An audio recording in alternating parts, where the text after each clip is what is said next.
You're listening to Parasearch Radio, news, views and reviews from the world of the paranormal from across the UK and beyond.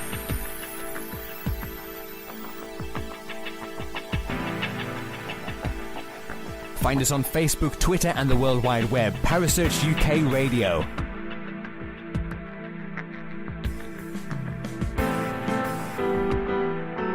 Parasearch Radio, broadcasting to the UK and beyond.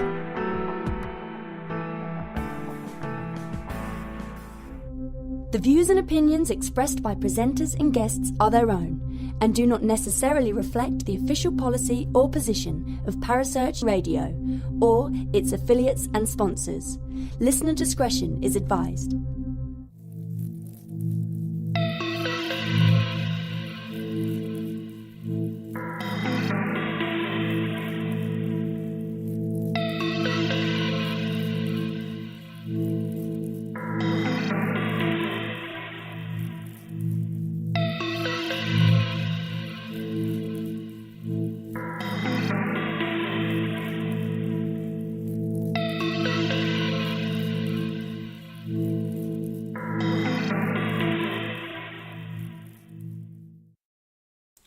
Good evening and welcome to a special event show.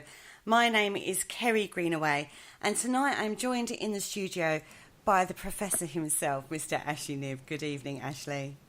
Hi, Kerry. Thanks for having me. You're welcome.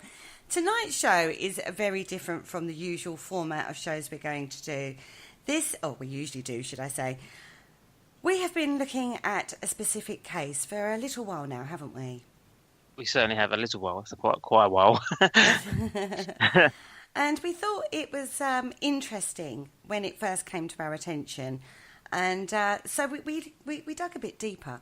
So tonight what we're going to do is we're going to have a look at the actual case in question and break it down and look at historical facts and see if there is actually a case to hold over this location or whether or not it is just hype. You may draw your own conclusions on the evidence that we give you, is all I can say on that. Now, in 1981, a book was released that was written by a gentleman, an SPR member, called Colin Wilson. Now, the book is named Poltergeist, A Study in Destructive Haunting. Now, this book details an astonishing case of a poltergeist. It happens within a normal, everyday, 3-bedroom, semi-detached council house, 30 East Drive. In 2012, a film was released called When the Lights Go Out, or When the Lights Went Out, should I say. And from that moment on, the house became the focus of the paranormal community. So we're actually going to go back. We're going to step back in time. We're going to have a look at the Alpha case. We're going to have a look at the case that Colin Wilson put forward for it and see if we can find out if there is any basis in fact for some of the theories and alleged phenomena that has happened in this house, aren't we? We certainly are, and it is a hell of a long case, isn't it? We went all the way back to the lovely 60s before my time. I was obviously not born then, but being such a young, sprightly person. So yeah, so all the way back to the late 60s, where the case first began up in Pontefract. Yes, we are. Now, one of the very first things you come across when you hear about 30 East Drive is it's otherwise known as the Black Monk of Pontefract. It's quite an evocative, emotional, responsive title, isn't it? It is. It's like one of those titles that you would associate with a horror film or something like that, isn't it? It's a capsulating title. The Black Monk. It's dark. It's dark. It's got a religious connotation to it, so it's got a hooded figure and all that kind of stuff. So it pulls you in immediately. It ignites the story before you've even told the story. To be fair, and I think that's kind of part and parcel of this entire story, isn't it? So yeah, it certainly is. So we thought. Well, lines of research, so many different lines of research went through on this one. So I thought the first thing to do is let's actually have a look and see if there's any connection to a black monk to this particular location. Now, there is a very famous urban mythology, tale, legend that is well known in Pontefract, which is the famous story about a monk who lived in a nearby abbey. Now, this is supposed to be a monk that raped young girls, murdered them on occasion. Many, I mean, God, the tale gets more horrific with the telling of it. We read accounts of cutting bits out of them, biting off their tongues, so if they did survive, they wouldn't be able to tell anybody who he was. That he actually had a twin. Yep. I mean, there were so many different variations of this tale that was untrue. But the long and the short of it was basically he got caught out by a victim because although she had had her tongue bitten off, she basically told somebody, or was able to tell somebody, and identified him. Yes, okay, but she did eventually die.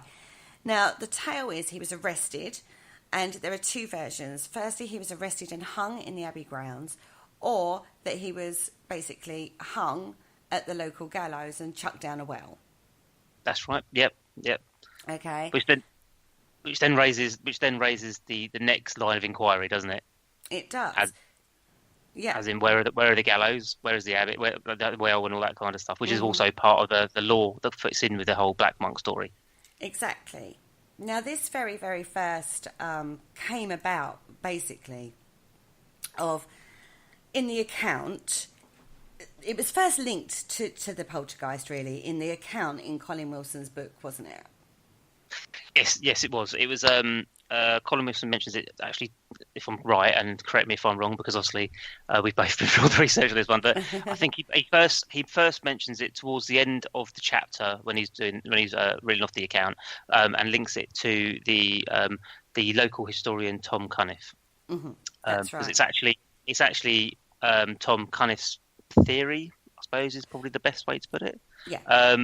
It is this particular urban legend, if you want to call it that, or local legend of a monk and all that kind of thing. And he links it to that and assumes that's that link that comes into it. But the interesting thing is the next bit that's written in that chapter, isn't it?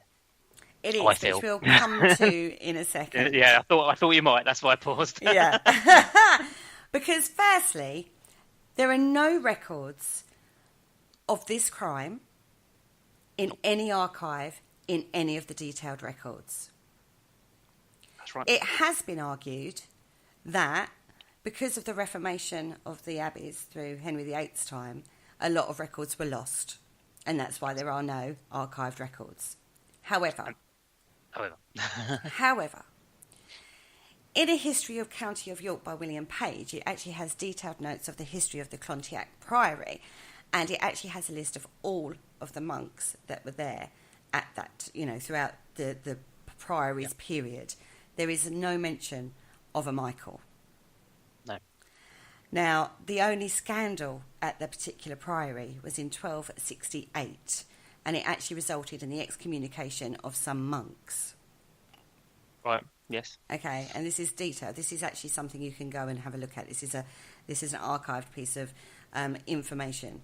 So, okay, so we've got no detailed records of a crime like the fable being committed, yet we have got information on the Clontiac Priory itself, yes, with details of all the monks that were there, but no Michael.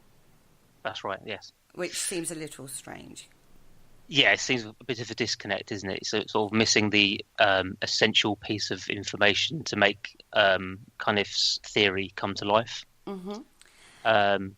Go on. Now, sorry, the details of this particular scandal was actually that the prior, Godfrey, and some of the monks were charged with the deaths, and I've got the names of the deaths they were actually charged with: Thomas, son of Raymond, Thomas de Ayrton, and Richard de Sauceby.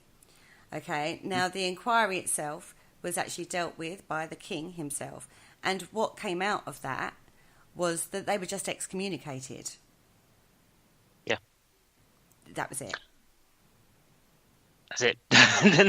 Yeah, and that's exactly it. But there's no mention of anything that's similar to what the local legend is there? So we have this disconnect. We have a historical fact that tells us about something that's gone on there, but we haven't got that linking to the aspect of what we're looking for, so to speak. Exactly. So it does beg the question, where did the tale, where the fable come from? Okay, now the other thing is, I think that's worth mentioning, the priory itself is situated approximately a mile away from the house in question. That's right about that, yeah. So it's not like next door, it's like a mile away. And I also think it's worth mentioning at this point that everybody's perceived image of monks is almost very cadfile-y. They all live in, like, you know, saying fastings and prayers and stuff like that. Back in those days, they were a lot more warlike. They weren't. Obviously, they were very religious, but they weren't as cadfile-y as everybody's image of them is. If you look into the history of this, they are almost warlike, tribe-like. It comes across as a very clan kind of vibe, doesn't it, when you start looking into it? Yeah, but obviously the most famous version of that being the Knights Templar, because they were committed to the church and pretty much monk-like, but not exactly. But yeah, so there's always a crossover. But yeah. So for this, all these guys to get excommunicated. So where does it move on from there? And in relation to the black monk aspect of this thing, like you said, it's a mile away. But I think the next aspect to do with that moves on to like the 1600s, doesn't it? Pretty much, yeah. Because there's only one case that was found of a hanging and it's actually a reverend, not a monk. Yes, you that's right. The difference. Now, this was the Reverend George Beaumont. Now, he was a royalist, and he was actually hanged just outside of Pontefract Castle.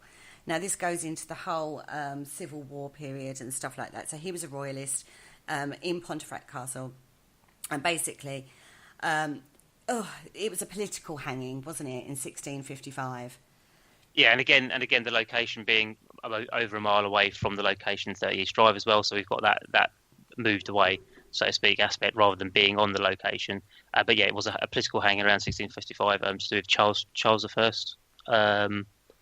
I was beheaded, and soon the news hit the garrison at Pontefract and proclaimed loyalty to his son, so Charles II, and they attacked the parliamentarians and they were overcome, I believe, weren't they, in that area? Were, that's right. So the parliamentaries won, basically. Now, the leaders and the conspirators were then captured, tortured, and then hung for their crimes, and the Reverend George Beaumont was one of those.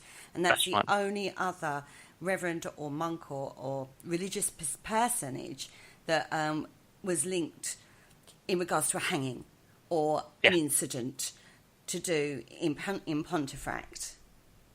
So what we're looking at here, so the monk link and all that kind of is seen very, it's saying more than circumstantial now. It's very, very, very weak, isn't it? It's losing its credibility, let's say. It's losing traction, shall we say? Now, then I started to think about where the gallows were, because again, that's another well regurgitated fact, is that the gallows are like right near 30 East Drive. Now, right. there is references to two locations for the gallows in Pontefract. Firstly, Stump Cross, which is approximately 1.3 miles away from the house in question. Uh-huh. But that wasn't the original location. It was moved to there in the Middle Ages. But there's only vague references in a couple of charters from the late 12th and early 13th centuries, which actually make reference to the site.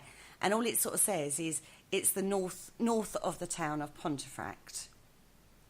Yeah, and obviously going back that time, you'd need to know where the town was situated, because obviously elements of it have been built differently now. So it'd probably be further away from the location that we're talking about.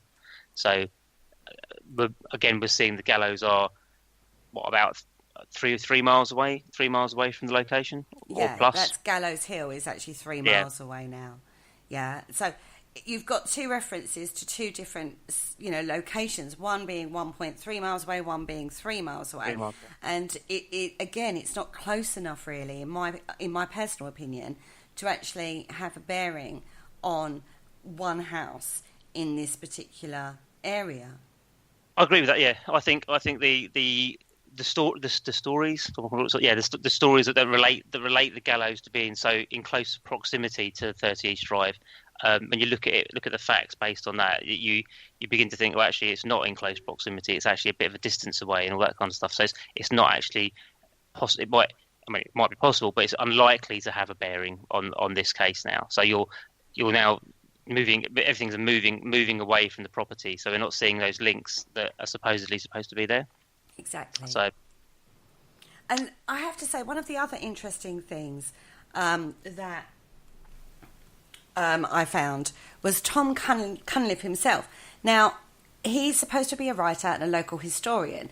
And if you look on the East Drive website, there's quite a lot of information regarding paper clippings and stuff like that about talks he's done in Pontefract and, books he's written. He wrote The Supernatural in Yorkshire and Beatty's Pontefract.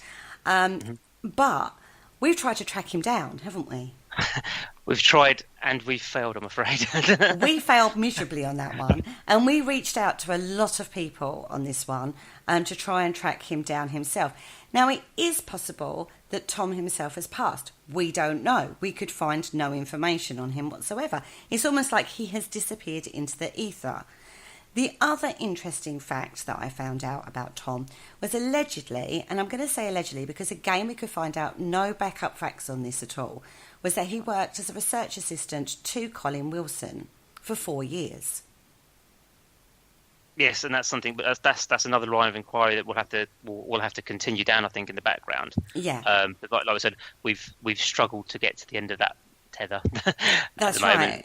Very struggled is the word for it, isn't it, on that one? Because every rabbit hole we went down on that one, we hit a blank wall. There was just no information. Nobody knew of him.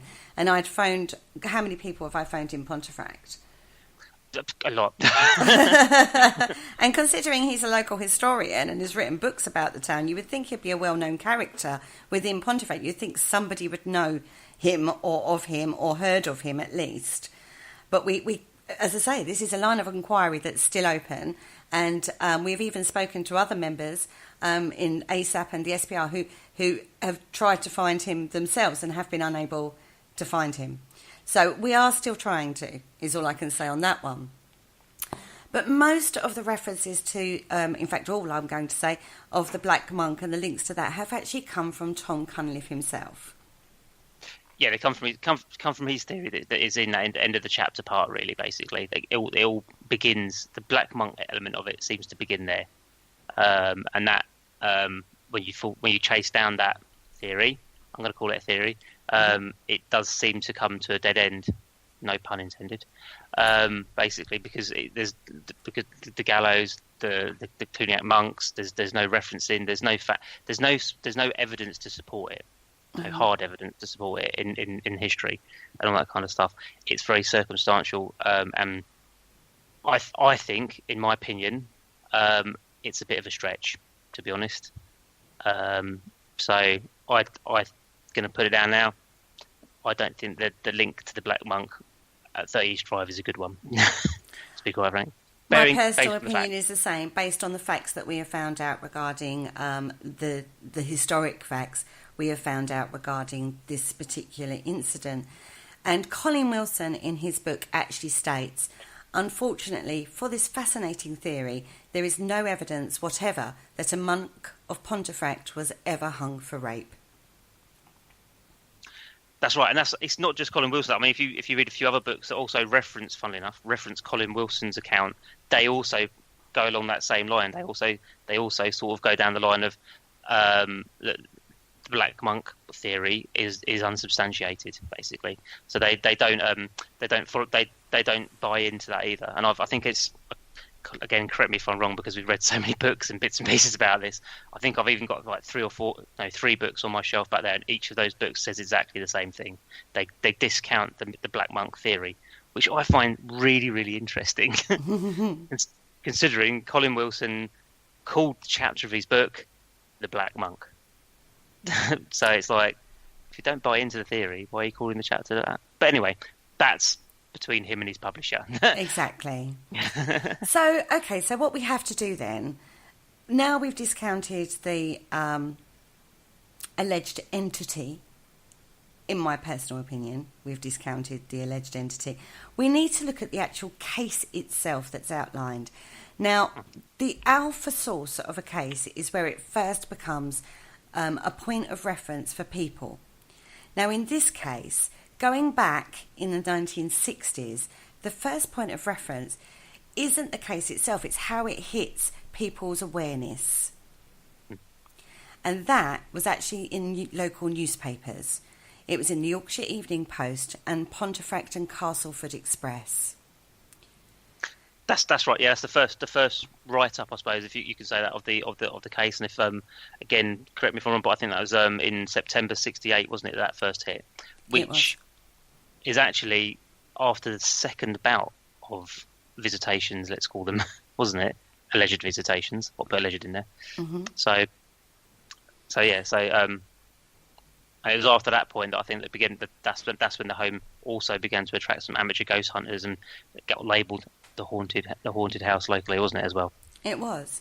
Now, basically, I believe that this is where Tom found it. I think he was researching for a book that he was writing on Pontefract, came across these newspaper articles, and then looked into it a bit further and was actually able to actually go and speak to the people in question who lived in the house still.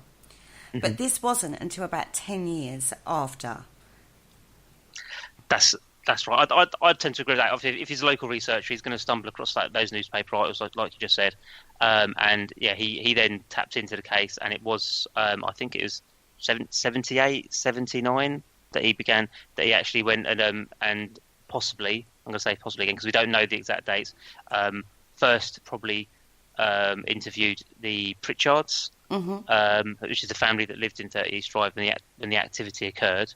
And then obviously past that point, he probably spoke to engaged Wilson at some point, but we don't have supporting evidence to understand how that engagement occurred, do we, at this point in time? No, not at this point in time. And as I say, we are following that line of inquiry of how Tom first of all came across the case and how Colin got to hear about it to put it into his book. Now, this was the first... You've got to remember, this case didn't hit the SPR like the Enfield haunting did. It didn't hit anything. It was very local. So all the people involved in this case are family members or close friends or people they brought into the case. It didn't hit massive media. It hit... If you look at the columns in the newspaper, they're side columns. It's not headline news. No, it was a side story and all that kind of stuff. So it wasn't a headline at all. It was very filler, space filler. That's the media term. It's a space filler, and basically, this is where the term Mr. Nobody first came in. Later on, the family dubbed him as Fred. Yes, that's correct. Yeah, so he had two names throughout the ordeal of 66 and 68, and those names were Mr. Nobody, and then it became Fred. Now, I find something interesting about those names before we move on. No, that's fine. Mr. Nobody and Fred. When I was growing up, they're kind of names that you'd attribute to something that you're not too bothered about. I mean, they're like house spiders are quite small because it ties into pre-shows. House spiders that you're not particularly bothered about. You know, or find you're comfortable with. They're certainly not names that you would attribute to something that you're terrified of, in my book. So, with that in mind, that kind of for me puts a whole different spin on what they were being haunted by, if anything, because obviously it's still alleged. And then, whereas if you call it the Black Monk, so I'm doing air quotes here. But if you call it the Black Monk, obviously it becomes more scary and all that kind of stuff. But obviously, if you stick to the names that the family gave it, which is Mr. Nobody and Fred, it doesn't seem that bad at all, does it? Not particularly scary names, are they? But that's just a personal perspective of it, a media perspective. Yeah. Mr. Nobody. Yeah. And the family, I say, later on called it Fred.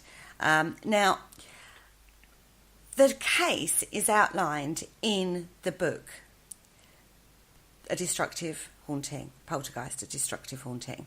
Okay, so we're going to give you a brief overview of the case. If you want to read the entire chapter, then buy the book, basically, is what we're going to suggest on that one, and then draw your own conclusions from it. Now, the Pritchards themselves actually moved into 30 East Drive in August of 1966. Now, not long after that, basically, this kicked off. It was the August Bank Holiday weekend, and it was on the Thursday. There were only 2 witnesses to start with, which was Sarah Scholes and Philip Pritchard. Now, Philip Pritchard was the son. Yes, he was, yeah. Who was about 14 at the time. I believe so, yes. From research, yeah, he was about 14, I think. And Sarah Scholes was the grandmother. The rest of the family were away. Now, again, there are theories as to why those 2 were left there. They'd gone on a family holiday, but Philip had decided not to. Sarah Scholes obviously is babysitting. And this is where it gets very interesting, looking at it from a case file study. Okay, because when we look at it, from what's written in the book, it's very detailed. It is very detailed in time slots of what happened, activity that happened, and the times scale of what happened, if you know what I mean. I'm struggling. Yeah, timeline. That's the word I'm searching for. Yeah, there's a definitive. I've done, and this is what the point you're going for. There's a definitive difference between the 66 and the 68 accounts, which we'll cover in a second, I think, aren't we? Yeah, we will. Yeah. Now it starts off with gusts of wind, back doors slamming, then grey-white powder like chalk dust coming down. But they had been decorating as well, hadn't they? Because it states that the ceiling had recently been papered. That's right, which is clever because I'd never paper a ceiling myself. But anyway, yeah, that's correct. They have been decorating, and that's an important point to note as well, I think, isn't it? It is. At this point in the proceedings. They then go, oh, that's a bit weird. So they go and get somebody else to come in to see if they could find out what had happened, which was Marie Kelly, who is quite a big part of this story as well. Couldn't find any reason for it. Then they find pools of water in the kitchen. They actually call in the water board at this point, who turns the stopcock off, and that's quite relevant. Yes. Okay. But they couldn't find any reason for these pools of water, could they? No, if I remember rightly as well from reading, they even claimed to have looked underneath the lilo and all that kind of stuff where there wasn't any, it was still dry and all that kind of. It just seemed to be it was the classic poltergeist phenomenon in Wilson's mind, where a pool of water was appearing from literally nowhere. Mm-hmm. So that's where they kind of went with that one. The water board as well. I'm going to mention it. We did try to get some information, but you're talking about the 60s. That's a long, long time ago. They haven't got that kind of information, unfortunately, which is a big shame because we could have corroborated the fact that they've been called out, but nah. No. That was another dead end. Exactly, and trust me, the lengths we've gone to on this to try and corroborate facts is crazy, quite frankly. But we tried, but as she's just said, we came to another dead end. He examined the drains, no problem. The surface of the floor was dry. And he kind of said it's just condensation due to the weather. Now, that's a little strange because that particular summer was very long, very hot, very dry. That's right. Okay, so that it was almost like a drought scenario. Now, about an hour after the water board left, the water pools allegedly stopped. And then other weird phenomena started to happen. This is where you've got the tea dispenser button going in and out until it was empty, crashes in the hallway, lights being turned on, plant pots being found halfway up the stairs on the landing.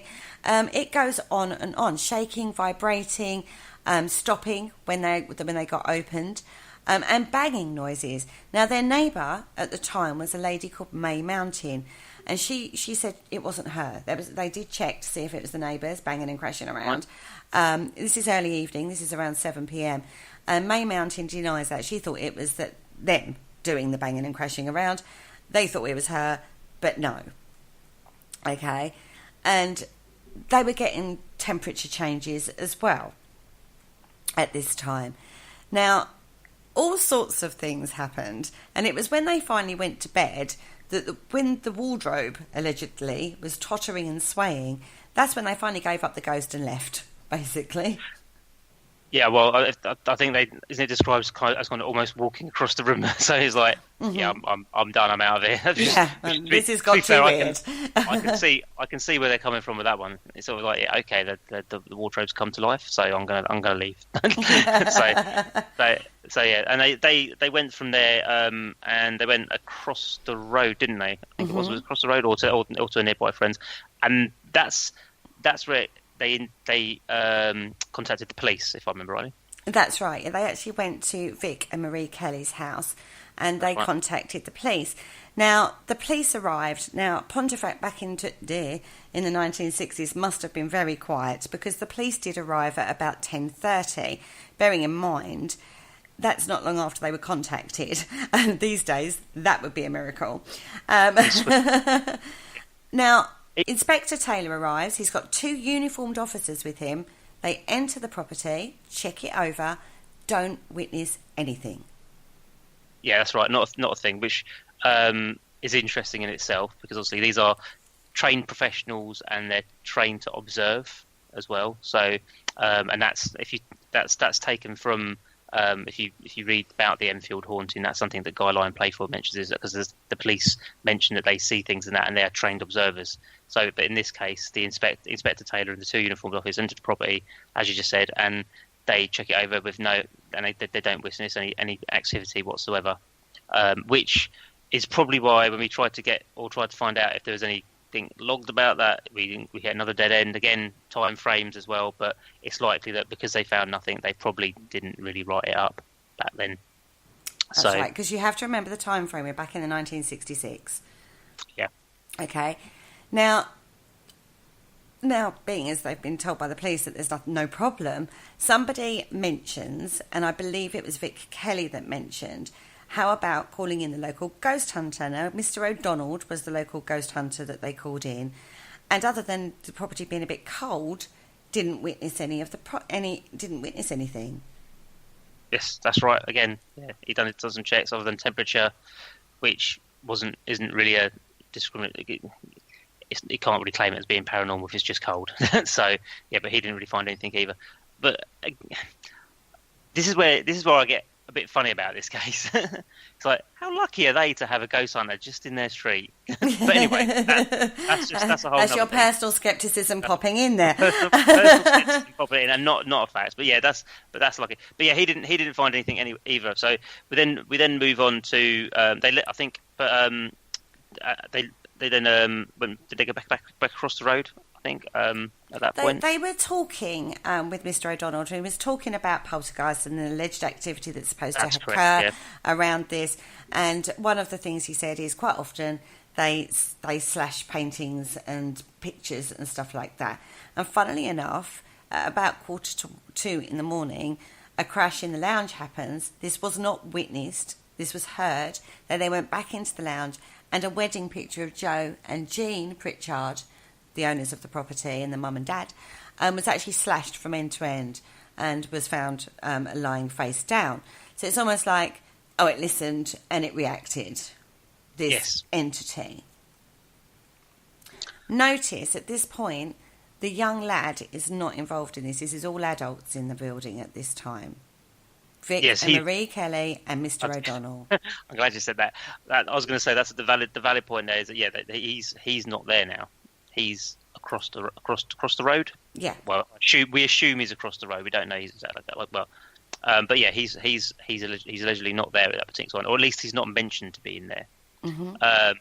Which I find quite interesting as well, because without going off on too much of a tangent, when you talk about poltergeist, you usually reference teenage girls or boys, adolescents. Mm-hmm. So anyway, move on to the Friday, and nothing occurred, or at least nothing was seen to have occurred. Mm-hmm. And then on to the Saturday. Yeah. The family return on the Saturday, got told about the strange occurrences that were happening on the Thursday, and 3 loud knocks and windows started rattling. But that was it. That was the end of the 66 bit. That was it. Nothing happened for a further 2 years. But it's interesting as well. When it kicks off again, I find it. Go on. I'll let you run. Okay. Now, it only starts when Sarah Sculls herself starts talking about the strange occurrences that had happened the 2 years before. So it's almost like they're sitting around the table. You can imagine the scenario. They're sitting around going, oh, do you remember 2 years ago? This time, like 2 years ago, we had all those strange things happening.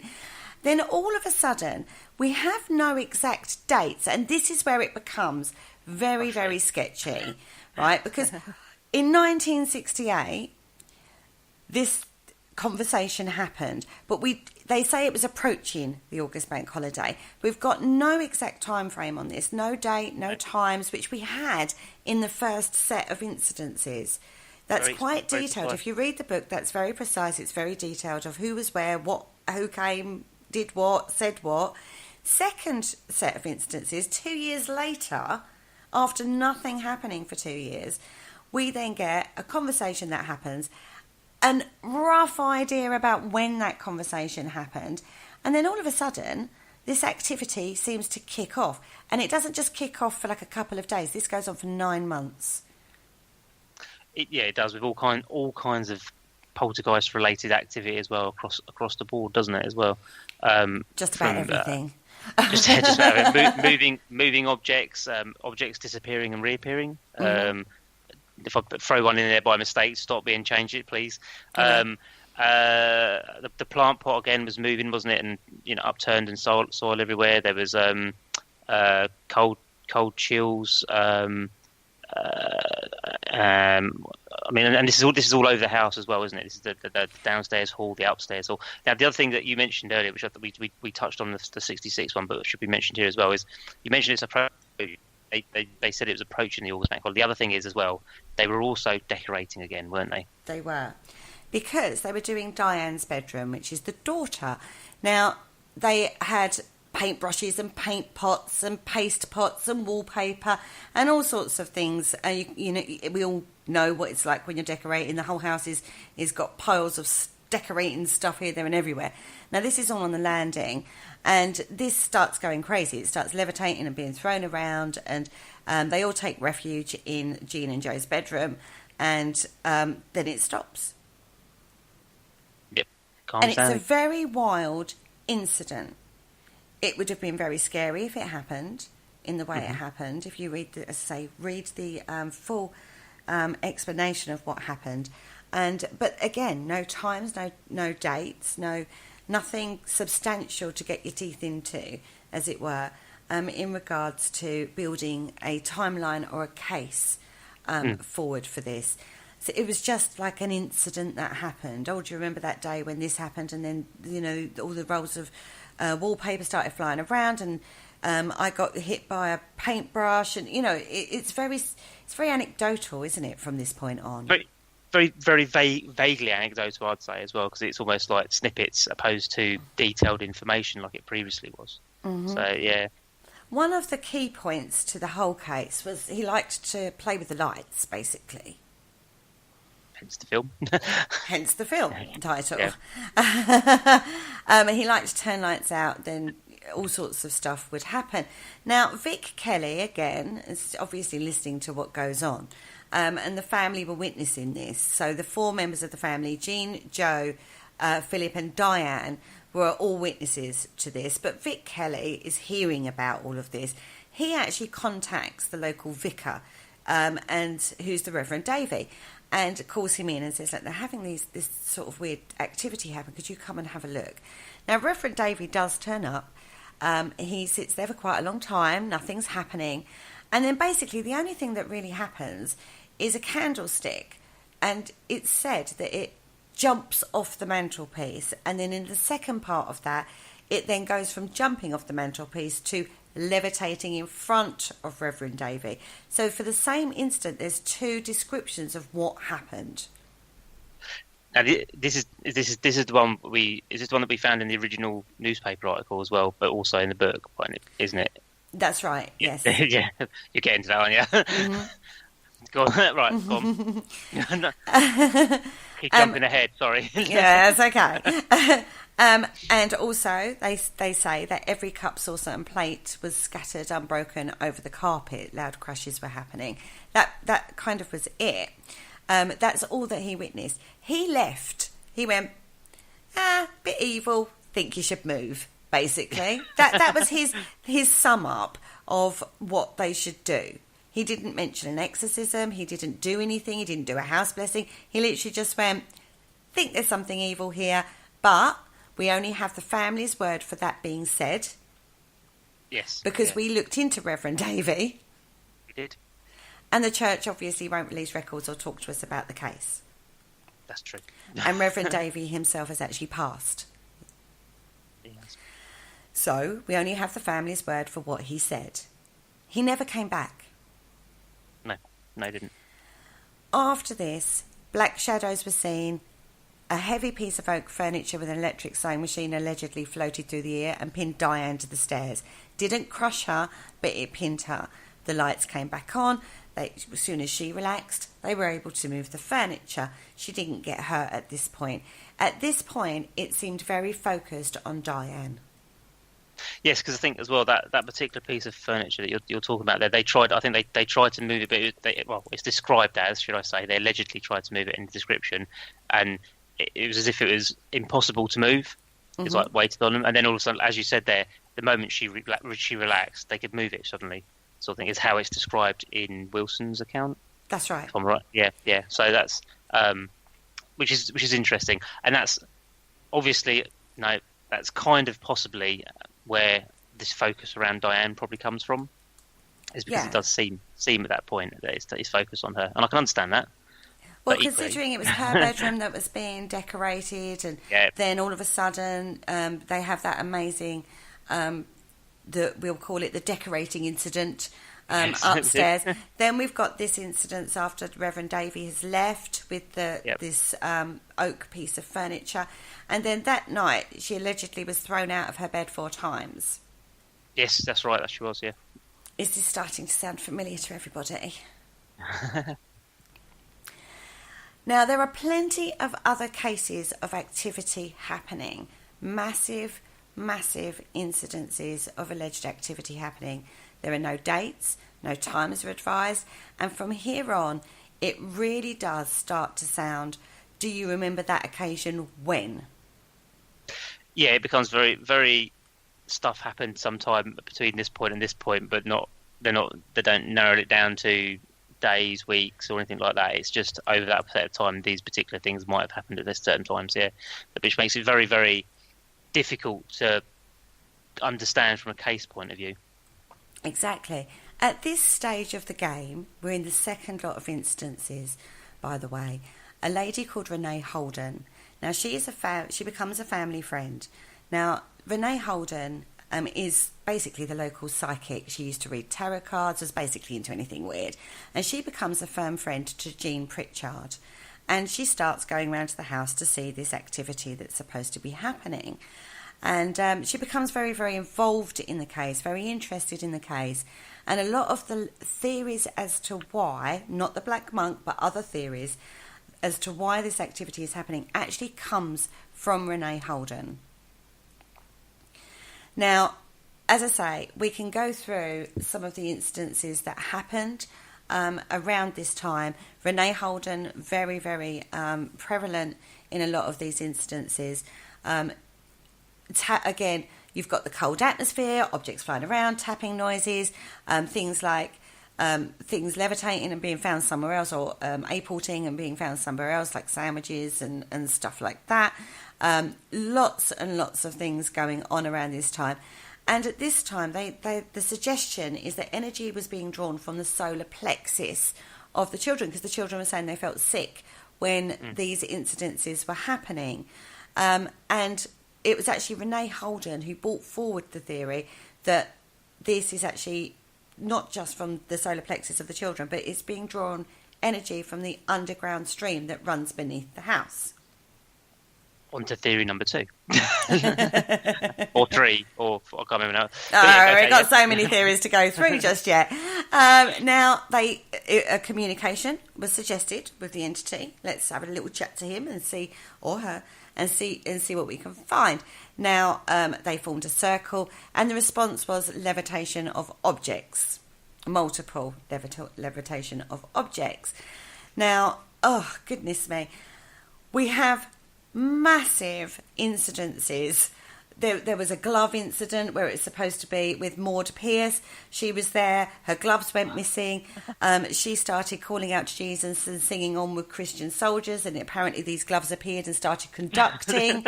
I mean, when you start reading the instances on the second instance, they seem very expanded, shall we say? They do seem to be. When reading them, they seem quite inflated. They do, and on some occasions it's an eyebrow moving up kind of moment, isn't it? It's like, really. I mean, obviously when we deal with the paranormal anyway, we deal with things that are out of the ordinary. But then we still have an understanding of what that out of the ordinary might put into. We understand elements of poltergeist activity and stuff like that, and what it might do and so that. But the Maud Pierce incident is absolutely. From my opinion, it almost sounds ridiculous. Levitating gloves that are, I can't even remember what it's called now, almost doing the conducting element to conducting the singing and all that kind of stuff. Obviously, we can't state that it's impossible, but it just seems that things at this time are beginning to be expanded and inflated a bit more than. And it does seem that there is a huge escalation in activity. If we take it on face value of the story, it does seem a huge escalation of activity that's happened. But wild speculation as to what's causing this activity was going on within the house as well. Now, again, they contacted different reverend religious person. Father Hudson was actually contacted. He came in. He was actually more knowledgeable about phenomena than Reverend Davey. Yep. And didn't witness anything at all when he was in the house. And all he advised Vic Kelly to do was to take some holy water and basically do up his own house blessing. Notice Father Hudson didn't do this. Vic Kelly did. Yes, what followed after that was a huge incident of alleged water running down the walls. You've got crosses being turned upside down in the house, but it doesn't state how many crosses there were. It becomes very flaky. The account becomes incredibly flaky. It does indeed, yes. And again, we have to go back to when this case was detailed.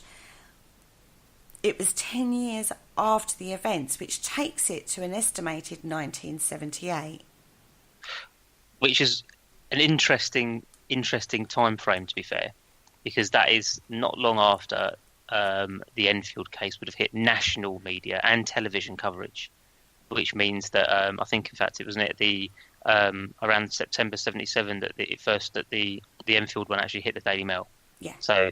And that was front page news, and it's the Daily Mail would have been all over the country. It wouldn't have just been localised like theirs was. Okay. So knowledge we can suspect. We can't confirm. No. But we can suspect that there could be influential knowledge there from that, when at the point that they were interviewed by Tom Cunniff possibly and about the case. We can. I think it's an assumption. It's an assumption based on what's available. We can't claim it as facts. We can't do that. But we can assume it's been. I mean, I thought about this quite a bit actually. To be fair, and I think the mind is a funny thing. I mean, we'll get onto theories and things later, but the mind is a funny thing. And often, if you're trying to remember something and you've had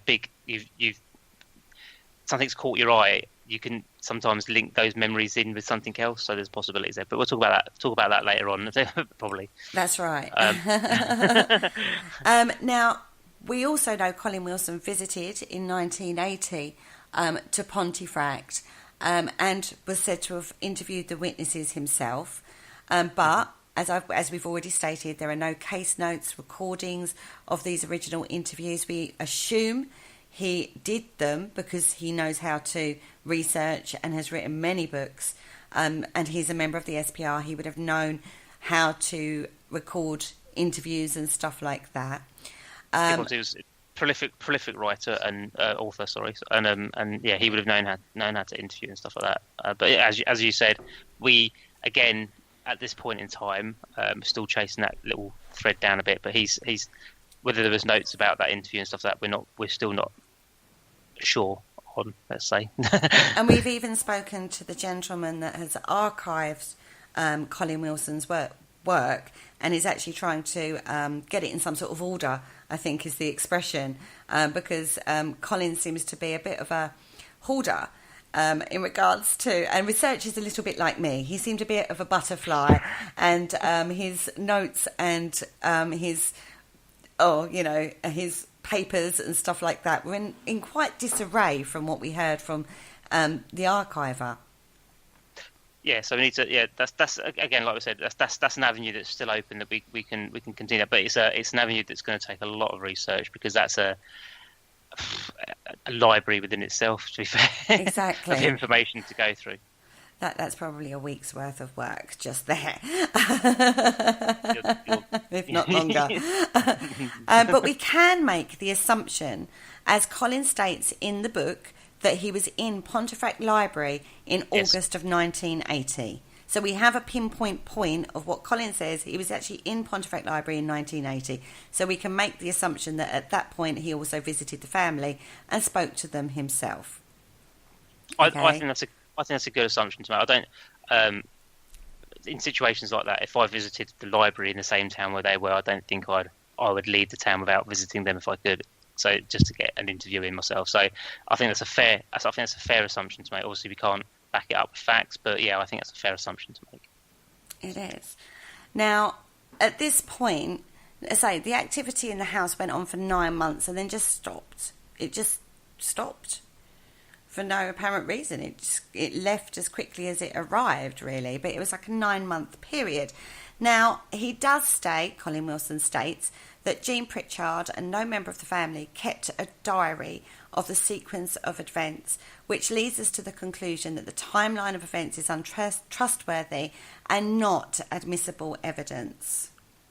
That's correct. It becomes an anecdotal evidence, or their opinion of understanding of what happened, rather than a specific timeline of when they can pinpoint things down and then cross references with other things. So unfortunately, not having a diary of events makes it very, very difficult to comprehend the case itself, understanding the frequency of activity, when things happened, when things didn't happen, all that kind of stuff. You can't.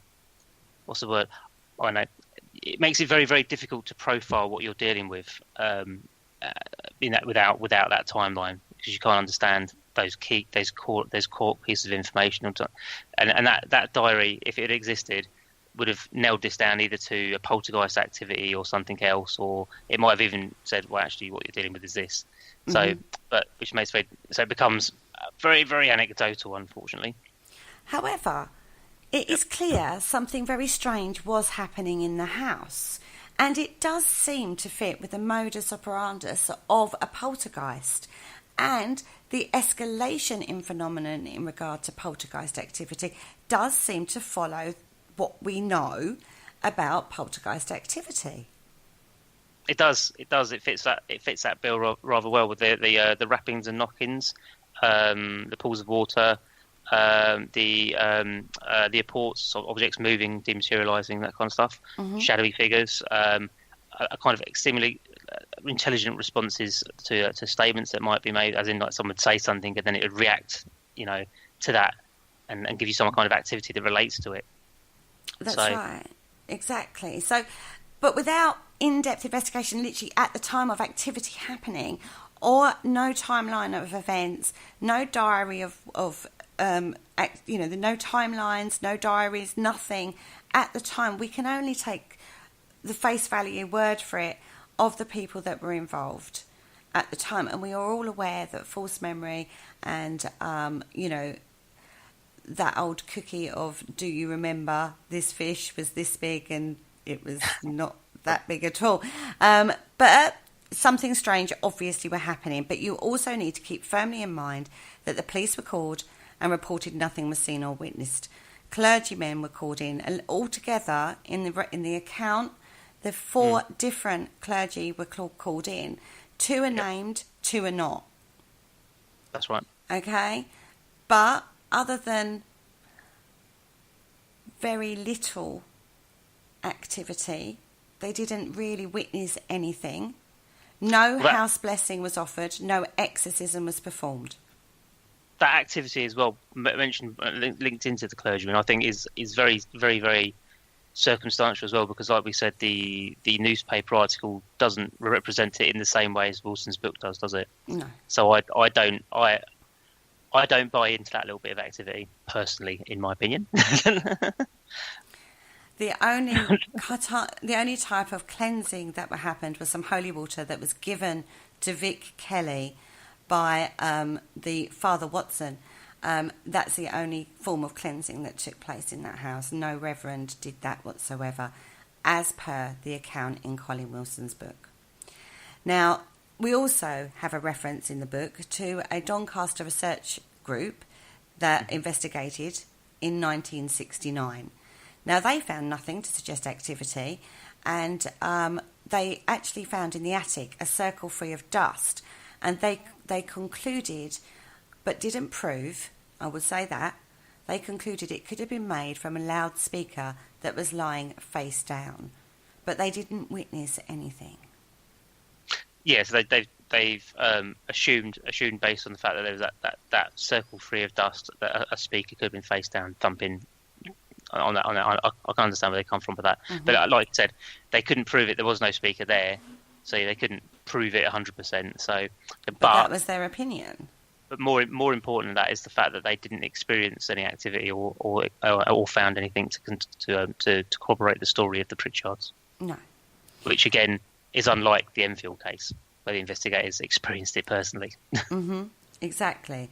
Now, as we've said, there are various theories regarding the cause of this phenomenon, not the Black Monk. We've already dealt with that one. Now, one of those was the underwater stream that is alleged to be under the house itself. Now, so I spent many hours researching waterworks in this area and the geology of the area. So bear with me on this one, because there is a fast-flowing river that runs under the town end and valley garden areas of Pontefract. Now, this is fed from the Pennines, okay? And the area does have many natural springs in and around Pontefract. It's well known, okay? Now, that was one of the reasons the pump at Buttercross was built to help monitor this and make the most of this natural water supply. And in fact, the castle and the priory, St John's Priory, have a good supply of fresh spring water, and that's documented evidence. Very true. That is documented, but in my opinion, mm-hmm. what I mean, I know there's theories about running water underground and all that kind of stuff, but that doesn't give enough information to add credence to why that place might be haunted, because that would then link to every single property in that area, opposed to one singular property. Exactly. Would it not? And the Buttercross pumping station is 1 mile away from East Drive exactly. as well, incidentally. Yeah. Now, I looked into wells, because a well is again part of the original story to do with the monk scenario, and there is only one well that I could find, and I've looked through maps galore, and I've looked through multiple accounts, and this is it's known as the Pontefract Hermitage. Now, this is 30 miles away from East Drive, so I really don't see it has any bearing on it whatsoever. Now, the geology of the area is relevant because there is no supporting evidence to be found of a well near or under the location. Now, it has been suggested by people that the well is located actually underneath the property, underneath 30 East Drive. In fact, it's supposed to be between 30 East Drive and the adjoining property. Now, that one I know wouldn't be possible, but we couldn't go on what I thought, so you had to go and find out, didn't you, from a builder?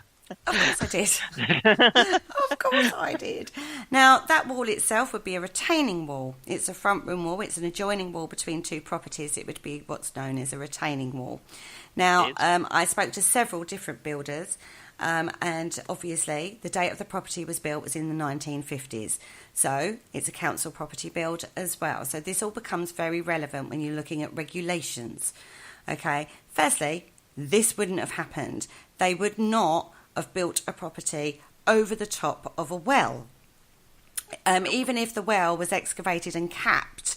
And I've heard accounts also that there's only the well is only half capped and the 30 East Drive side isn't capped, that wouldn't happen. No planning permission would have been given in that scenario. They would have actually moved the build to 10 feet away from the well, and that would only be given, that the permission, building permission, would only have been given on a geological survey of the area and the stability of the surrounding landmass. Which an open well would not give them ergo they wouldn't have built there in the first place. Exactly. So if that was if that's the case, then there is no evidence that a builder would have built that there. I think that particular possibility can be, without sounding like a pun here, can be capped, maybe. So I looked into the surrounding area of Pontefract. It is actually very unstable. Now, the reason this is unstable is basically because of a hell of a lot of mine workings that happen in the area. Now, mining. We love mining. I love mining. I looked into this quite extensively too. Now, there are significant mine workings in that particular area, and basically this is due to the basalt Permian sands, which were mined for their quality of sand, basically. Now, a significant portion of the Red Hill area is very shallow depth by sands, which between the mid-19th and 20th century have been extensively mined, and much of this mining is unrecorded. They didn't keep good records back then, which is surprising, really. It's a little bit surprising, and then a little bit that's fine. But yeah, it's unfortunate. But yeah, there's more to this bit, isn't there? There's a lot more to this bit. Now, a lot of the abandoned mines are actually well jointed with limestone, which is actually from, if you really want to know, the lower magnesium limestone group. As you do, you find out, these kind of things. And there is a lot of failure in this. They're finding a lot of collapsed mines and stuff like this. It's not very good. And this has been found to be responsible for sudden and large surface movements. So they've had to take measures to stabilise various properties in the area because of subsidence. But they're having problems with this because a lot of the mining was unrecorded. So they're only the first time they're going to find out about it is when the building subsides and realise that areas might be under threat, is what you're saying there, I'm guessing. Exactly. Now, this is actually in the Red Hill area. This was sort of like what came out from that area, which isn't localised to Pontefract. This is the area, okay? But this has happened across several localities across that area, and the observation and the advice given by the Geological Association was that there was an urgent need to investigate the full extent of the workings in order that properties at risk can be identified, and methods basically of stabilisation were put in process. Now, given that is the general area instability of the area, basically, it kind of begs to bring up the fact that they wouldn't have built it over a well or anything that would have been unstable at that area, even back in the 1950s. They're not that shoddy. It goes back to your geological survey in order to check the stability of the ground they're about to build on. So they would have done, rather than doing just a normal standard one, I reckon they would have done like a pretty extensive one to make sure that it was going to be okay before doing that, and make sure it isn't in that area that could be, how can I put it, under risk. Mm-hmm. Which again, filters into the point that there probably is pretty, well, not probably, it's hugely unlikely that there's a well underneath the property. Mm-hmm. Now, I did look into something more local to Pontefract. There is a coal mine. It's called the Prince of Wales Colliery, and it's been active since the Victorian days, first of all dealing with sandstone, and then in 1975 it moved over to coal, basically, purely coal. And it does state from the Mining Museum that mine shafts can extend for miles in the surrounding areas, but all attempts at finding where exactly the mine shafts are basically have failed. But it was producing 1.5 million tonnes of coal a year. Wow, that's a lot. That's a lot, right? It closed in 2002. It is located 2.6 miles from East Drive, and some of the mine shafts are as deep as 500 metres. So that's quite a way below the surface anyway, isn't it? So, but that it was probably likely then that those shafts extend across the entire area then probably. But again, a depth that's quite a depth below the house itself. Exactly. And also there has been theories that some people have said when they've gone in and had activity that they think it's linked to the mining community or mining disasters that happened in the area. So I looked into that. So have we got any disasters that happen in the area? Not any by significant? Not by the Prince of Wales Colliery. There are 3 local sites and there are 3 recorded disasters. One happened in 1857 at the Lung Hill Colliery, 15 miles away from Pontefract. This was an explosion that happened on the 19th of the 2nd, 1857. 180 men and boys died. And then the next one that I think you've listed down is a loft. Is it the Loft House Colliery? Yeah. Which is about 10 miles away from Pontefract, which that had a flooding back on the 21st of March 1973, which is actually after the activity first begun, and 7 men died, and only one body was recovered. That's quite sad. Yeah, that is quite sad. He said after that incident, other men working in the mine were transferred to other local mines as well. So, and that leaves us with the third one, which actually happened before that. So it's not, I've not put them in chronological order. Sorry, my bad. And that's the, and forgive my pronunciation, the Knibb main pit disaster, which was 15 miles away from Pont, and that happened on the 9th of July 1912, which was an explosion and 91 men died. But what's interesting about that is this mine was closed in 1966.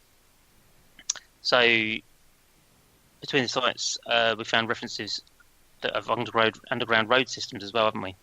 We found reference to it, but again, when I spoke to the mining museum, they had no verifiable information. And like they said, a lot of the mining tunnels are unrecorded. So it's possible that there were links between the sites, but they wouldn't verify it as confirmed because they had no information on it. Basically, they knew of the and I'm saying myth between these mines and the road systems linking these sites, but unless you find it actually in a verifiable document, you can't. It's a myth. It's a myth. It's not.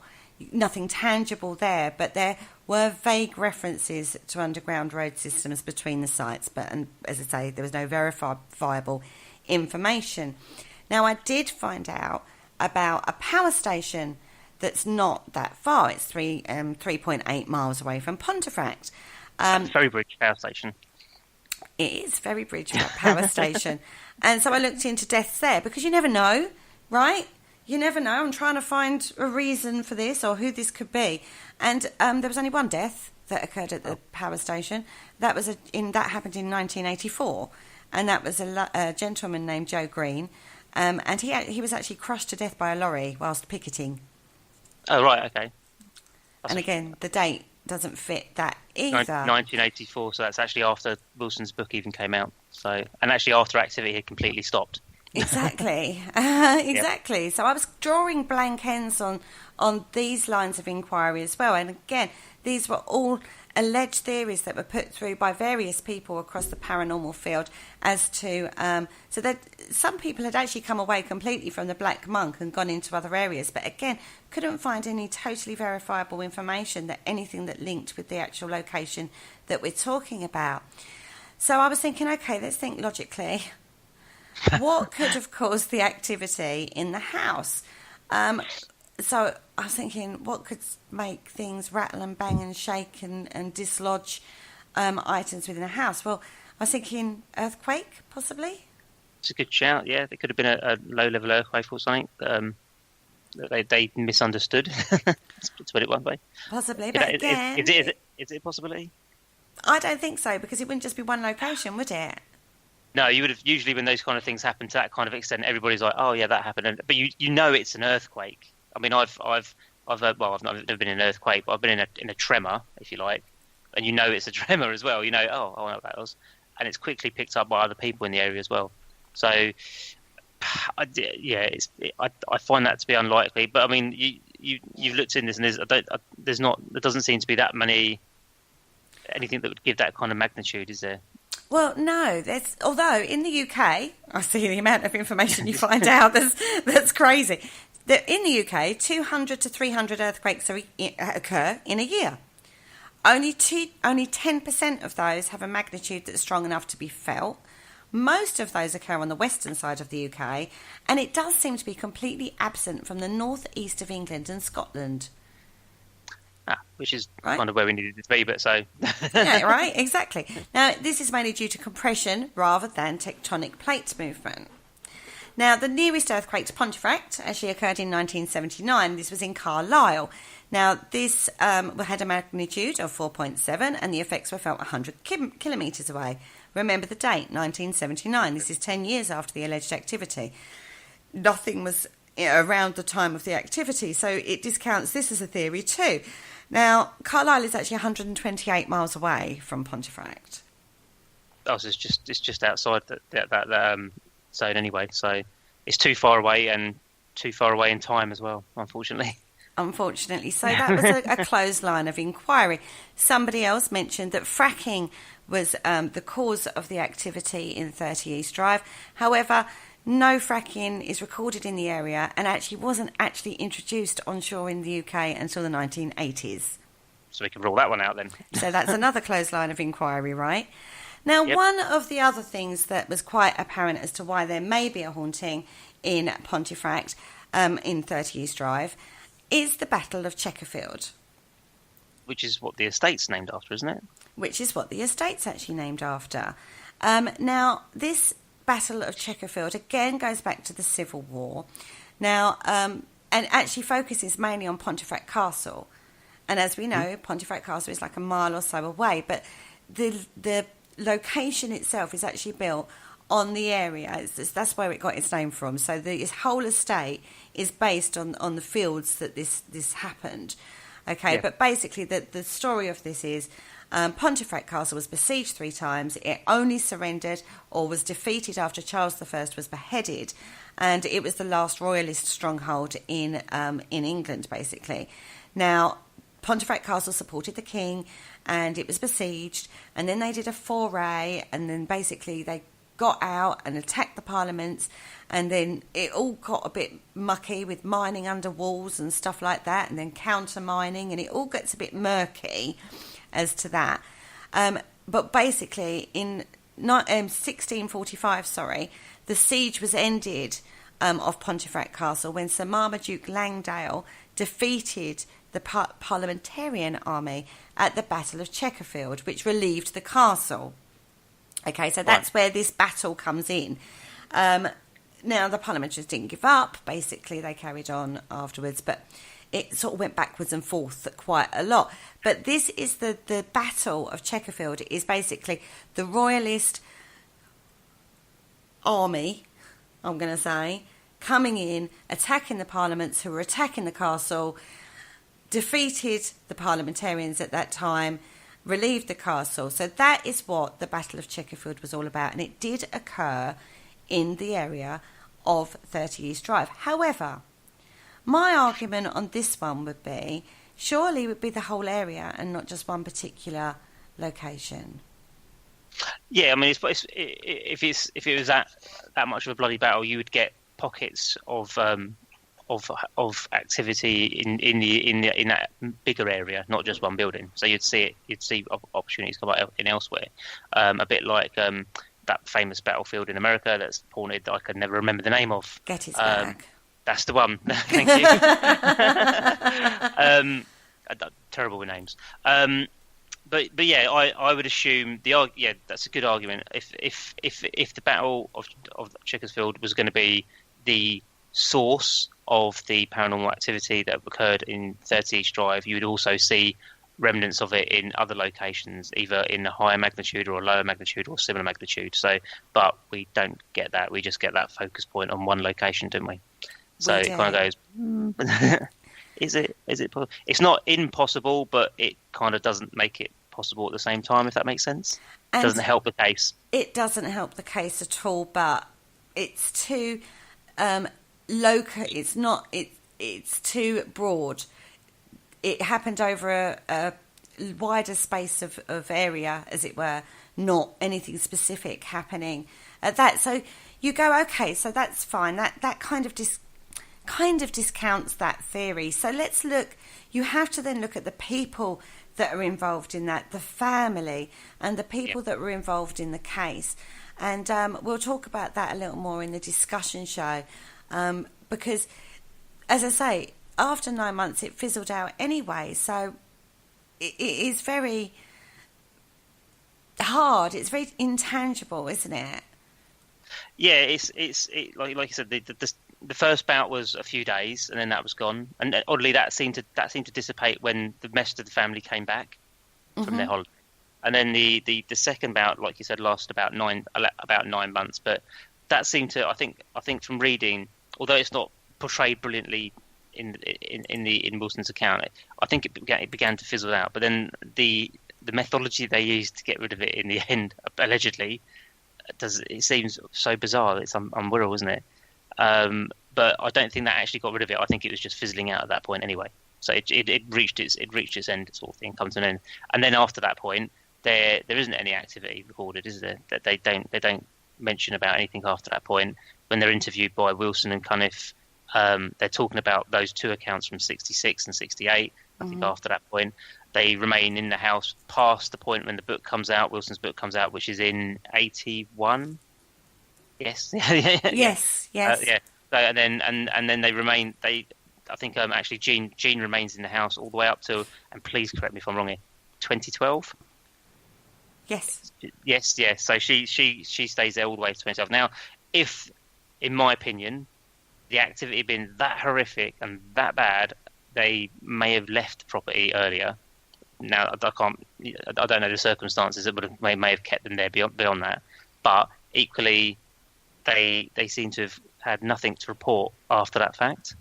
It'd gone quiet, basically, for years. From 68, 69, all the way through to 2012. Yeah, and there's only sort of one vague reference of where Joe Pritchard was in the garden and someone said, the TV's gone on, and he said, no, it's happening again, but there's no real detail in the case at all. No, not at all, really. Then basically, Pat Holden, who is the son of Renee Holden, who is incidentally a director and a screenwriter, wrote the film When the Lights Go Out. He approached Bill Bungie. They then produced a film, and Bill Bungie bought the property, and from then on it's been open for paranormal investigations. And at this point, I feel we should take a little break. Everyone take a breather. Then we'll come back and we'll have a little discussion about the case from investigators' points of view, perhaps. And we'll be joined by Gemma Lee Drury. Hello, Harry Price here. Good evening. If there's nothing myself and everybody else enjoy here on the other side more is the sit back and relax and listen to Parasearch Radio with its paranormal news, views and reviews from across the UK and beyond.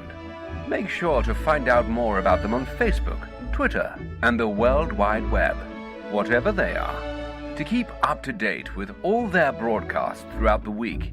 And I hope you enjoy them as much as we do over here. Hello? Is anybody there?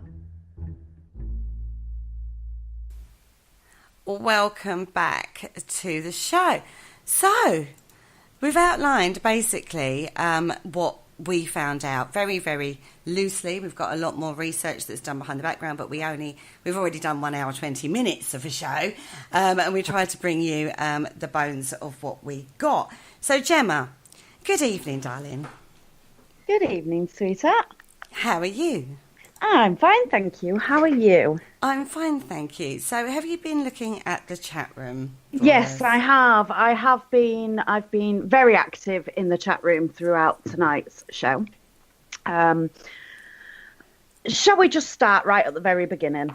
Okay. Let's go straight to the very, very beginning. So the idea of tonight's show between you two was to discuss the case specifically of 30 East Drive and the alleged haunting that has been happening over several years. Yep. Let's just point out at this very minute in time how difficult it is to actually research a case from beginning to end. It's not the easiest task in the world, is it? No, especially when that case is from the 60s, and a lot of those sources have unfortunately either passed away or the information is just not there anymore. Exactly. I mean, I appreciate how much effort you two have actually put into this, and personally, I'm just going to throw it out there, thank you.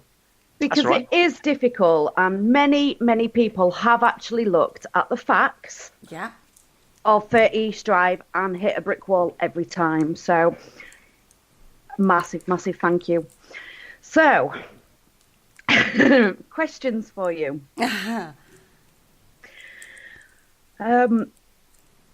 Where to start? Right, okay, so Kelly, bless her heart, in the chat room. Hi, Kelly. She said hello to you guys too. Oh, hi, Kelly. Hi, Kelly. She found it very interesting, and she believes that the haunting itself is substandard and that it's been hyped up throughout the years. It is, in my opinion, that she is spot on with that.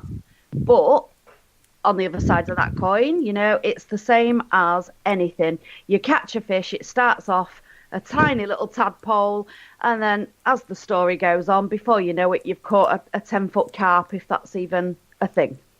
Yeah. I think the problem you have is people are going, I'm taking it, you're looking at it from an investigation point of view, from a paranormal team going in. Mm-hmm. Is that what we're talking about at this point? Yeah. We know something strange happened in the house back in the 1960s. We also know that the Pritchards lived there until 2012 when they sold the property onto Bill, and that many teams have gone in there. Now, I'm not sitting here saying the house isn't haunted at all. What I'm sitting here saying is the original case, which is what the marketing is done on the property, when you scrutinise that, it kind of is finished. That's what I'm saying. I'm not saying it's not haunted now, but I think it leads questions into what could it be now then? We've discounted a lot of theories that were brought up at the time and were explored. We've discounted those. But what is it that's actually happening in the house now? If people are experiencing activity at 30 East Drive when they go and investigate it, could it be almost like a tulpa where people are going in and building up with an expectation and then manifesting a phenomena for themselves? Possibly. I don't know. But it's an idea, isn't it? Maybe it's what people's expectations, their intentions, they're going in there, they're getting... there are so many psychological cues in the house. It's set up in the way it is, from my understanding of the photographs I've seen. And I'm going to admit freely, here and now, I have not visited East Drive. But you don't have to, Kerry, because I've been enough times for all of us here. Yeah, I've not been, but I've spoken to a number of people that have been and stuff like that. And obviously I've read numerous accounts that have investigated it recently as well. Psychological factors are definitely there. Sorry, Ashley. Let's just answer that bit first. The decor is 1970s throughout. Mm-hmm. Yeah, it links directly into the film, so it gives you a link into the film straight away. Even down to a clock at the top of the stairs. That just screams the film, And then and there were I will say, in the original case, there are incidences with the clock. Mm-hmm. I mean, all the details. If you want to know the ins and outs of that, then I do suggest everybody go and buy that book and read that chapter, because it does outline a lot more depth other than what we've covered tonight. If we'd done step by step incidences, then basically we would have been here till midnight. Do you know what I mean? So we have skirted the activity the family say they were party to. So yes, it is set up very much like The film. The film. And Yes. certain placements of objects are what the Pritchards would have had at the sort of time. Not the exact Yeah. objects, but it's set up The like placement that. is, yeah. And then Exactly. throw onto that the signs. The minute you walk through the back door, front door, back door, whatever you want to call it, because there is like 3 different doorways to get into the property. The minute you walk through the main door that you can get in, literally the first thing you see is a sign that says you cannot use Ouija boards in this property. Yeah, so they're stimulating your belief system straight away. Exactly. In my opinion, anyway. But I mean, you do get that on other locations as well. But I mean, that in that particular scenario, I mean, you've got 2 sides of the coins here. Obviously, people always call out, and I'm not saying it is, but people think it's either the location has all these cues on it to make it more hyped, but it could equally be that unbeknown to us, or unwilling or without realizing it, like Kerry's just said, they've created an environment that almost helps feed a Tulpa situation, which is a bit like the Philip experiment. Yeah. They've built this up. They've created an image and an entity to an extent as well, and then because people go in there investigating and looking for it, there's that intent, that belief, that attention and all that kind of stuff that then builds that energy up and gives that possibility. That is one possibility. That's one theory. It's not, I'm not saying that's fact, because I'm just discussing theories now backwards and forwards, but that's a distinct possibility. It's a distinct possibility that there's nothing there, and because people go there looking for something, the smallest thing becomes something. How many people go into that building specifically for the poltergeist activity? When people are going in with that expectation, which is what people do, they're booking, they're paying for an event, whether it be a private event or with a company, they are paying to go into that building looking for the Black Monk. People go in and they and as I've said, I've been many a times. You two have quite openly said that you haven't, but let's be realistic here. You don't have to go to a location to do research on it. So no, I don't. I do lots of researches on different cases and stuff like that, and sometimes you can't go to a location because it's not there anymore. Yeah, well, yeah. So, in that situation, it's slightly difficult. Poorly retroly is a profound thing. People have researched the hell out of that, but it's not there anymore, is it? The grounds are there also, but it's not there. So you can't base it on that. So I think that's that. I think we've done that aspect to death now, haven't we? Yeah. We don't have to go somewhere to research on it. No, you don't. Move on. What other questions did you pick up from the? We have actually got questions, haven't we? So Kelly, bless her, she finds it strange that the main person who wrote the most actually cannot be found. But I mean, you answered that during the actual facts part. He does exist. Let's put that out there. Tom Cunliffe definitely existed. There are photographs of him. He did talks at Pontefract Castle. He has written books. We found references to books. We just can't track him down. We can't actually track him down himself. See, that brings us nicely on to Richard, who said that most authors publish under a pseudonym. Could this be the reason why he can't be traced? But he's been and done speeches. He's been and written books. They're all in his name. So he actually writes under his own name. I believe so. I believe it's his own name. I don't think it's a pseudonym. I mean, both. I mean, it's important to note that obviously both Wilson and Cunliffe are now probably passed on. To be fair, given the age of the case, how old they are when they wrote it, it's probably more. We know that. We know Wilson's gone for sure, but so that's why you can't locate them. But I think the interesting thing about Cunliffe is he dubs himself as a writer and a researcher, but we could only find 2 books. Yeah. And it's like, but you are right. He might have written. To be fair, it's a fair comment. He might have written lots of other stuff under a pseudonym after the 30 East Drive stuff. Mm-hmm. So he might have evolved into a pseudonym past that point. I mean, I did contact the publisher of the 2 books that I could found that he wrote, and I've yet to have a response. Yes, yeah. So, are you actually going to carry on? Because you said that during the show that there is a few still unknown items in regards threads. to. Yeah, there's still threads to continue with. Colin Wilson, like Kerry mentioned in the show, there's there's a prolific amount of his manuscripts and notes and all that kind of stuff that have all been put together and being put into an archive in one of the universities here. I think it's Nottingham. Don't quote me on that, but I think it's Nottingham. And they're all being put together. Originally, that was all put together by a guy called Colin Stanley, but he's now passed that on to the university, and I think they're putting that together as well now. So that was an avenue of research, but that's an avenue of research that's going to take, like we said in the show, weeks probably to go through, because to understand or find those notes that relate to that interview that he had with the Pritchards, so he can nail that, or even his first manuscripts of Poltergeist as well. Those kind of things, all those things link into it and tie the case together. But that's going to be a piece of research that has to be done a little bit further along the line, and that's something that I'm quite happy to, because I'm not stopped with this case. There's other things to found out. Yeah, that's what I was going to say. Is it going to be something that is still an ongoing piece? Yeah. Yes. That was a close question, wasn't it? It really was. It really was. But I had to ask. At the end of the day, you're not just going to leave it there. If there's still unknown entities, you will keep digging until. Yeah, I need to. I'm going to try and write this up. So I'm possibly for the SBI if they'll take it, but that requires a lot more research background and that kind of stuff, referencing and that kind of stuff, which means I've got to get me head in some more books and stuff, and get to that the Colin Wilson information as well, probably. Yeah. Roughly, how long was the family there before the activity started?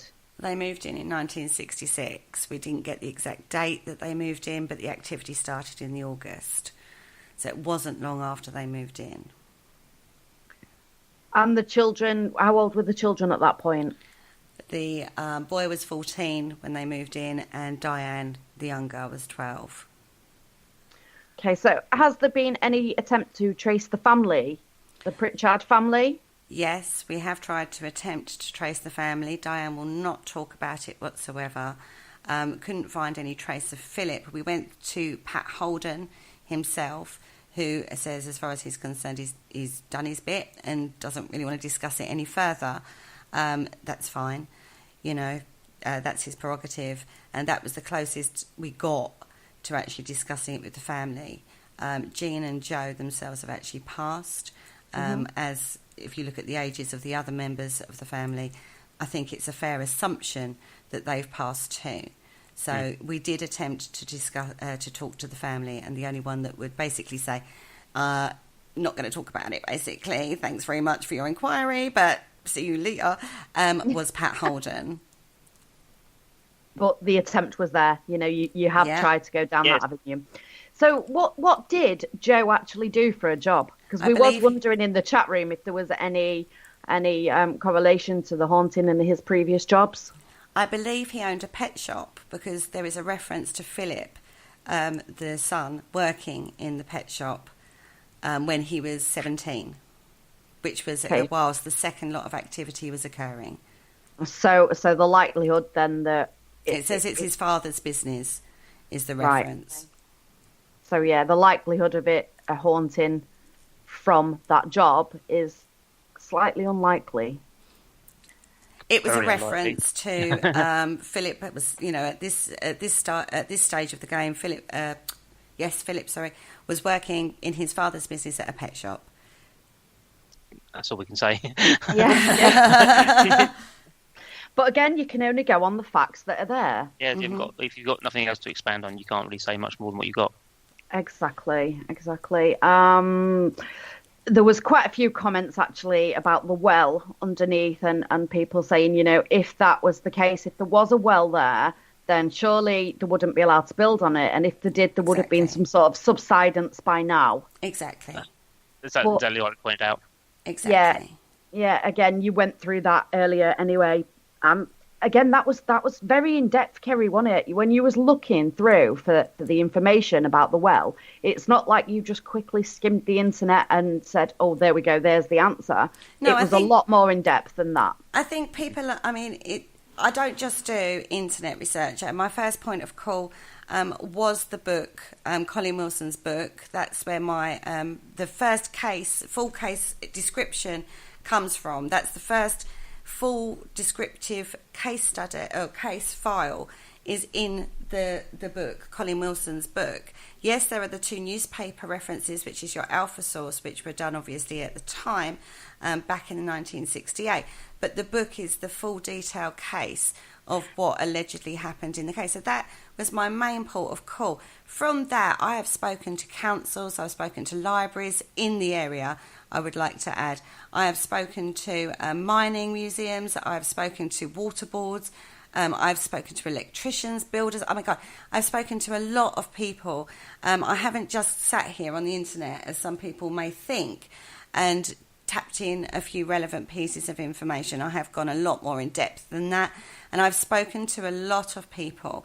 A lot of documentation you have to pay for. If you want to build, which isn't cheap either. Which No, isn't it's cheap. not. And one particular geological survey I would put out there was going to cost £400, and that would have been actually on the location. So if there is a rich person out there who would love to help us create a paper file with all this documentation, then please step forward now, because I would love to get my hands on those pieces of documents, to be honest with you. But no, I didn't just sit tapping away on a computer. I did go a lot more in depth than that. And so that's that. Kelly's just said in the chat room, actually, she was wondering if they'd brought home any surrendered animals. She's just trying to work out if it's manifested from being brought into the home. There is no record of any pets in the location, but that doesn't mean there wasn't. There's no records that we could find of any pets in the location. There's no reference to a pet in the location. There's no reference to relating the activity to anything like animals or objects or anything like that. The problem that though you've got with this case specifically is there's not an awful lot of documentation about the haunting, full stop. Exactly, that is the main point. That is the main problem with the original case. The Poltergeist case originally is documented. The only document is in the Colin Wilson book. That is where it comes from. That is one chapter. It's not the whole book. And this is the other thing I think it's relevant to point out. If you've read the book, which I have, it's actually quite misleading. The title of the book is actually quite misleading. It says Poltergeist, a study in destructive haunting, and it is one chapter on the Black Monk. And the chapter's not overly big either. It's not big. And then when you look at some of the other chapters that there are, it doesn't kind of fit. It's almost like it's been added in to the book at a later date. It's very strange. It's like an afterthought is how I read it, because I've also read that book a few times, actually, because every time you read it, it adds more questions. It does. Yeah. It's not like... now, we keep referring back to the Enfield Haunting.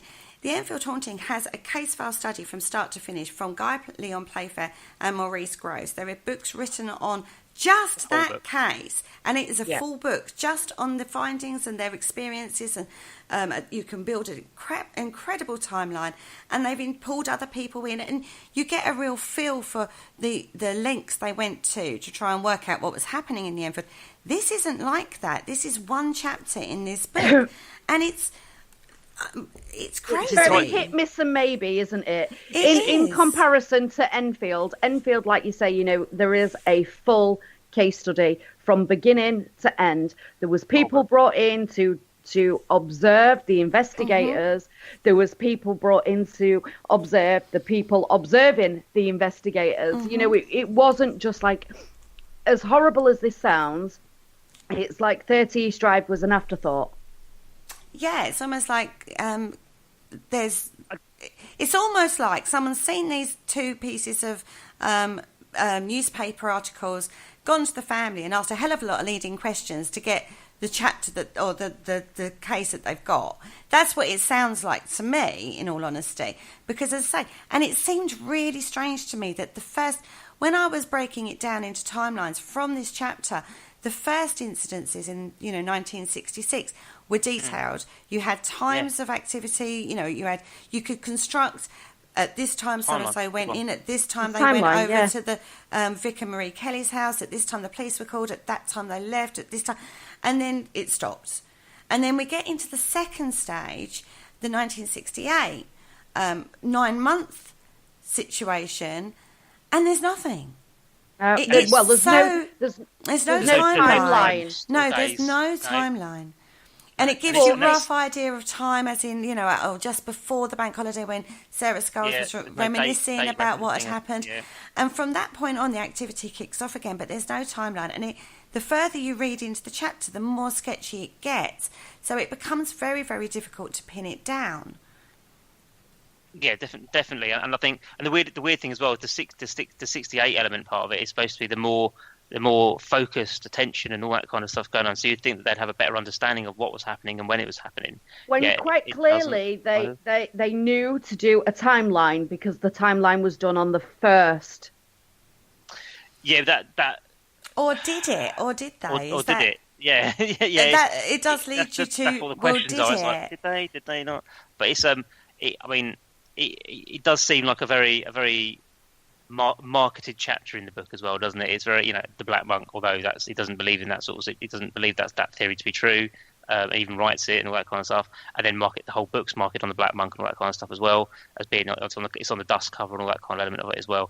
So and it's just a bit strange. And then you go into the timeline element of it. It's like, yep, times, and then next minute it's like, well, this stuff happened at this point in time and this here and there. Like you said, that to me stinks of leading questions. Yeah, I think you're spot on there, Kerry. I think there's been some possible leading questions. Possibly, it's in my opinion. It could be. We are discussing now. We are discussing now. We're not exactly. This is about our opinions. Mm-hmm. This isn't factual now. You've done the factual bit. That was earlier. This is purely based on opinions. One thing I would like to state, though, is we also came across references of a court case. Now, in the original first edition of this book, Tom Cunniff wasn't cited at all, and actually, allegedly, as I say, this is a line of inquiry we're still trying to track down as well. Allegedly took Colin Wilson to court, and then was cited as the source and the writer of that chapter, which then leads into who actually wrote that account. Was it Tom Cunniff or was it Colin Wilson? Exactly. This is just going on to what Richard said in the chat room. He said, very interesting point. As you and me know, some authors will place a spoof chapter in amongst factual books. Not saying that Colin Wilson would do such a thing, but who knows? And that is a very, very valid point that shouldn't be overlooked.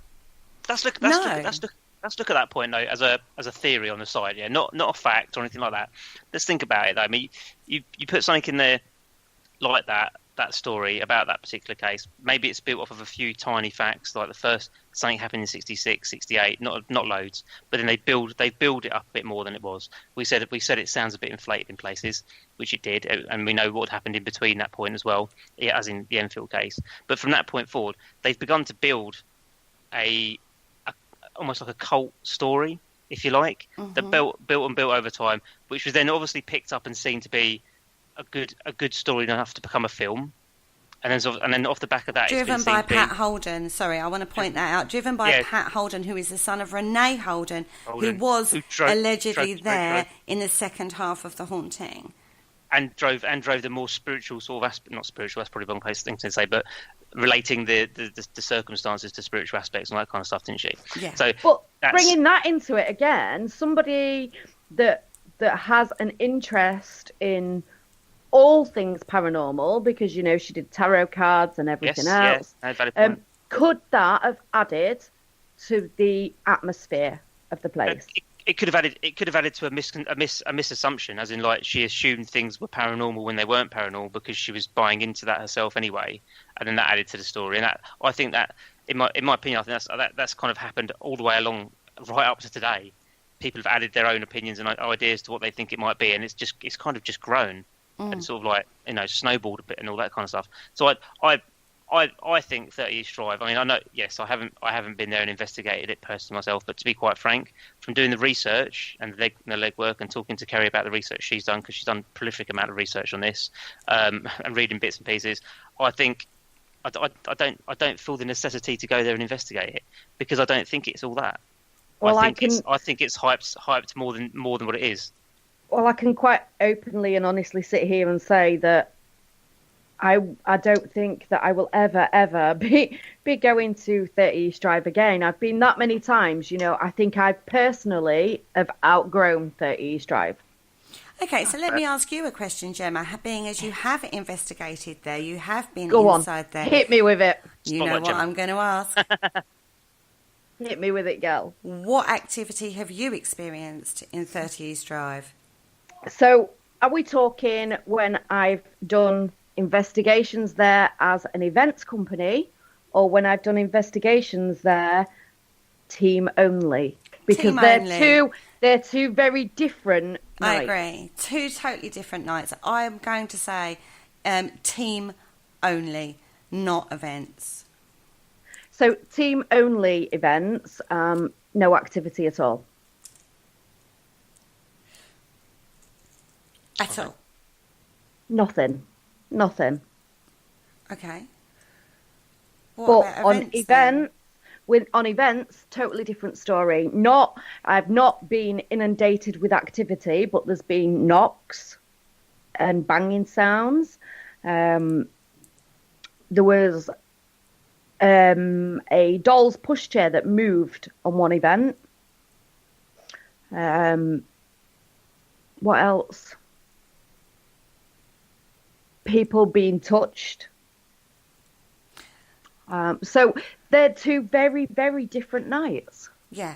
But that is worth noting. Organised events are a completely different ballgame from a small private investigation. How many people is 10, isn't it, the maximum people that you can... On an event, 10 people, yeah. When I did the private team only, there was 2 of us. Okay. So you could if you wanted to, if you've got 10 people there on an event night, and you're saying you're hearing knocks and stuff like that, and you're in a 3-bedroom semi-detached house. Yeah. You could attribute some of that to moving around and people. I mean, did you split into different groups? When we did the actual events. Yeah. So did you split? Yeah. So you had to. There's not enough room, So have got the noise factor. And you're also in the middle of a residential area anyway, so you've got audio sort of bleed anyway, and all that kind of stuff, and contamination. Massively with for the simple reason it is right on the corner. You've got people walking past. Yeah. You've got cars coming up and down the street all night. When we did the team only events, I literally sat at the bottom of the stairs because we'd caught some footage, and we was like, "What is that?" I have still got that footage. And I literally sat at the bottom of the stairs for 2.5 hours, just looking up at the stairs, trying to work out what this light could have been that we'd seen. And what I personally put it down to was car lights as cars was coming round the roundabout. I can't 100% say that's what it is, but by all means, I can show you the footage. And I 100% believe that that's what it is. I think I want to sort of say basically that I didn't want to approach this as a paranormal investigator. I wanted to look at it from a completely cold view, as it were, of not knowing a location and seeing what information I could find out about it to start with. There was a point in the research, but bearing in mind my research has been going on for a while, and there was a point where I wanted to go and experience it for myself. And then I got to a point where I thought, after speaking to a lot of investigation teams and their experiences and watching a lot of YouTube investigations of East Drive, and, all the usual things that you do when you're talking to people and you're researching a case, you're getting various opinions of what people experience. I kind of was like, no, not worried now. Yeah, same. I reached the same conclusion. There's a point when I wanted to go, but to be honest, the point that I wanted to go, it was for experience only, just to tick the box that I've been there and experience based. But off the back of that, from doing the research and going into the other aspects of it and looking at it and continuing to go down that path, I got to the same conclusion that I didn't actually want to go. I kind of got to the point where it didn't make me very enthusiastic about going. There was too many. I mean, like Jim has just said, there was a lot of event groups that said that there was knocks and stuff like that, but then that could be easily discounted. There wasn't any empirical evidence being found. There wasn't anything substantial being found that made me think, bloody hell, this place is massively active. So I personally, what I will say is, I think everybody should actually go and experience it for themselves if they so wish to. I'm not saying anybody shouldn't. We're not sitting here saying. No, I mean you two in particular. By all means go. I know you said that it's not, after researching it, it's not something that you particularly wish to go to. But would you not at least go just once so you could actually experience the EU Strive? Yeah, I wouldn't. I wouldn't pay to do it on what I know. That's not something the same to 30 East Drive. That's a lot of locations at the moment. I'm very picky about where I go and investigate because of finances. Well, they're not cheap. Personal finances. They're not cheap to go to. And yes, we're keeping them alive, and we're helping fund some of these places by going to them. But at the end of the day, it's not cheap to go. No, it isn't. In exactly the same way, it's not cheap to get the documentation sometimes that you need to back up the facts that you need. So, it's that sort of scenario, isn't it? Unfortunately. And so if I won the lottery tomorrow, the first thing I think I would do is actually go and get all the documented proof that I know is there, and I just haven't got the funds to get it. Do you know what I mean? Kelly in the chat room, bless her, has said, should we set up a GoFundMe page? Good idea. Oh, bless her. Kelly, we'll leave that to you.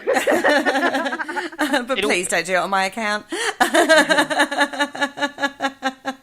In all fairness, though, over the years, I've done investigations and stuff like that, as I'm sure Kerry has. I know Jim has as well. Yeah. And I've done the experience bit now, and I'm trying to find a few more answers, and that starts with the research and understanding all that kind of stuff to back up any experience that you may have.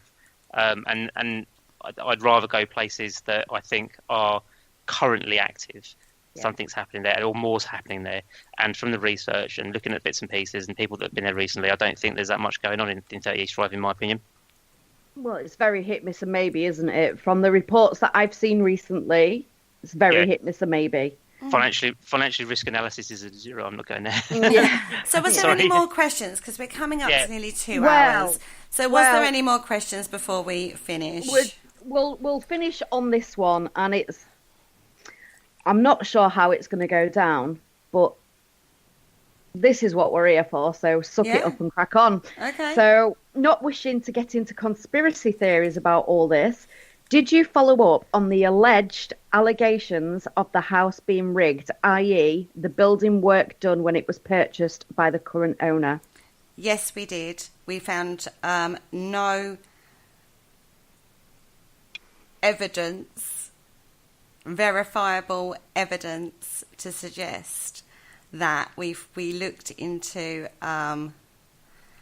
lots of electrical companies, and we spoke to councils to try and see if any building regulation work was supposed to have been carried out, and all sorts of avenues we went down there. We found no evidence of that, but we did look into that. But as the whole thing goes, no evidence, no comment. However, I will say this. It is not a closed line of inquiry. And on that note, that is the last question. Okay, so we're going to wrap this up. We hope that you've enjoyed tonight, and it's been a marathon of a show. On that note, I have got a Q&A tomorrow on the Parasurge Radio group page, and I'm a little sick to death of East Drive at the moment. I kind of want to break from that, so anything else you'd like to ask me would be absolutely fantastic. I will be kicking off at 6 p.m. Doing that live, and on Sunday Now, my guest cancelled for Sunday, so we have a series that's trending on YouTube at the moment, which is called Hellier. Now, I've spoken about this. I've actually gone and watched this series now, and it's raised a few questions in my head. And so Gemma and Ashley are back with me on Sunday to have a little talk about this series, Hellier. So that is what we're going to do. Thank you all so much for joining us in the chat room. We appreciate you sitting and listening to us waffle on for 2 hours. And on that note, thank you so much, guys. Thank you for looking after the chat room for us, Gemma. Thank you, You're Ashley, welcome. Thanks, Gemma. for all Thank your you. help. All I can say on 30 East Drive is this is not a show telling you that it is not haunted or it is haunted. We let you draw your own conclusions. We have just presented the information that we have found out regarding that particular location. And fill your boots is all I will say on that one. Now, several lines of inquiry are still open. We are not going to let this rest completely. Although I need a break from 30 East Drive is all I'm going to say for the time being. And on that note, thank you all again so much. And we bid you a very good night. Good night. Good night. Good night. Thank you for listening. Don't forget to join us for more shows throughout the week. Find us on Facebook, Twitter, and the World Wide Web to keep up to date with all the shows right here on Parasearch Radio.